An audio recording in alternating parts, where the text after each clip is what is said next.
I started this YouTube channel because I needed an extra source of income when I was living in Cambodia. Because obviously, when you need to make some extra money fast, the most logical solution to that problem is to create a travel show and hire yourself with no experience as a presenter. That was 1 year ago, and I actually made a video back then, just after I got monetized, similar to this one, talking about how much I was being paid. So I guess this video follows on from that one, like a year down the road. If you didn't see that one, maybe go and watch that one first, or finish this one and then go back and watch that one. That way you'll get the backstory, kind of like Godfather 2. Anyway, since then, I haven't exactly made a fortune with this YouTube channel, but I have managed to get over 10,000 subscribers. Actually, probably more like 11,000 subscribers by the time this video comes out, which seems like a lot of people after only 1 year doing this. The people who know me best, my friends and family, are completely baffled as to why anyone would watch a video with me in it. But for me, the explanation is obvious. I have what's known as the X factor, also known as screen presence, and sometimes called movie star charisma. The fact is, when I'm on screen, you can't take your eyes off me. Take this shot, for example. Try and focus on something that isn't me. You can't. So I was living in a town called Siem Reap when I started this channel. And of all the videos I made when I was there, the most popular one is a video called Best and Worst Things About Living in Siem Reap as an expat. And that video got over 30,000 views. And actually, people are still watching that video. But for that video, YouTube have paid me around about 90 quid. The worst performing video that I made during that time was a video I made about a crocodile farm. Basically, this guy has a crocodile farm in his back garden, and he gave us a tour. Less than 400 people watched that video, and YouTube have paid me 63 pence so far. I actually stand by that video. The guy who gave us the tour was hilarious, so you should check it out. After that period of time, when we moved to the island, my idea was to document how much we were spending. I thought that moving to an island to save money was an interesting idea in terms of content creation. But in the end, I really just ended up documenting my own downward spiral, which is not to say that the videos were a complete waste of time. I still think that they have some artistic merit, just in a different way than what I had originally planned. So if you want to watch a man basically unravel, if that sounds to you like an entertaining premise for a video series, then start with the first one I made when we moved to the island and take it from there. The most popular video that I made during that time was a video called Escape the Housing Crisis, Move into a Shed, and that video has got almost 100,000 views. And for that, YouTube paid me 350 quid. From that point on, I never really made a video that completely bombed, not to the extent that the crocodile video did. But when I moved back to Scotland, a lot of the people who had subscribed to see Cambodian content stopped watching the channel. So I've had to slowly build a new audience who are interested in videos about Scotland, or just videos about me and what I'm up to. My most popular video since I've been back is actually the last one I made when I just talked about trying to find a job, and over 30,000 people watched that one in the space of only 1 week. And for that, YouTube have paid me about 100 quid so far, but people are still watching it, so that might go up. But that sort of video has quite a broad appeal. Most of the videos that I've been making since I've been back in Scotland have been about local history, and they've been a bit hit and miss. The last video I made like that was about a day during World War II when Aberdeen was bombed, and actually that was surprisingly popular. Over 11,000 people watched that one, so there is an audience there for that kind of story. I never really know why some videos do well and others don't.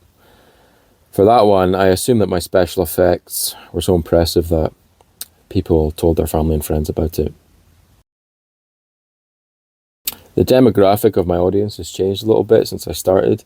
In the beginning, the vast majority of my subscribers were from the United States, but now it's more of an even split between people from the United States and people from the UK, obviously since I've been making more content about Scotland. And likewise with the age of the people who are watching these videos, in the beginning it was all older people, and now it's more of a spread age-wise. My audience retention is still awful. Almost half of the people who click on the video click on something else after only 1 minute. So basically they see the thumbnail, they're willing to give the video a chance, but as soon as I start talking, they just turn it off, which is understandable. In terms of gender, in the beginning, when I started this channel, almost no women were watching the videos. And a year later, women are still not watching the videos. I don't know why. It is what it is. So in terms of how many people are watching these videos, it's up and down. But what is consistent is the number of people who are subscribing to the channel. And that is increasing at a steady rate between 1,000 and 2,000 people per month. Obviously the amount of people subscribing spikes whenever I put a video out, unless it's a video about crocodiles. When you start a YouTube channel, you have to accept that you're going to get a certain amount of abuse from strangers online. People will take time out of their day to insult you, especially if you're talking about such controversial subjects as how old a bridge is or how much I'm spending in the supermarket. It's just something that you have to accept if you're going to create something and send it out into the world for public consumption. To be fair, some of these insults are quite funny. Like, for example, this guy publicly regretting ever subscribing to the channel. That is pretty funny. A lot of people also tell me to stop whining, which is just good advice. You know, if someone's whining a lot, then they should probably stop. Most of the comments are positive, obviously, which is great. And that really keeps you motivated to keep going, you know, when someone tells you that they found some value in the video that you've made. And people are always nice when I meet them in person. It's strange being recognized for something as minor as making a video on your phone. But I used to get recognized all the time in Cambodia. Less here, less so in Scotland, but it has happened a few times, and people are always really friendly. I've only had one offer of sponsorship, and it was from a company in Turkey that make veneers. Basically, they wanted me to get new teeth and make a video about it. They literally told me that I was the perfect candidate to get new teeth, so to say that reading that offer was bittersweet would be an understatement. On the one hand, I did get a sponsorship offer, so I must be doing something right. On the other hand, according to the experts, I should really think about getting false teeth. I declined the offer. So, if you total up all of the ad revenue that I've been paid over the last 12 months, it works out at about 2 grand. My best month was about 380 quid, but most of that was due to the video that I mentioned earlier about moving into a shed that went kind of semi-viral, and I got almost 100,000 views.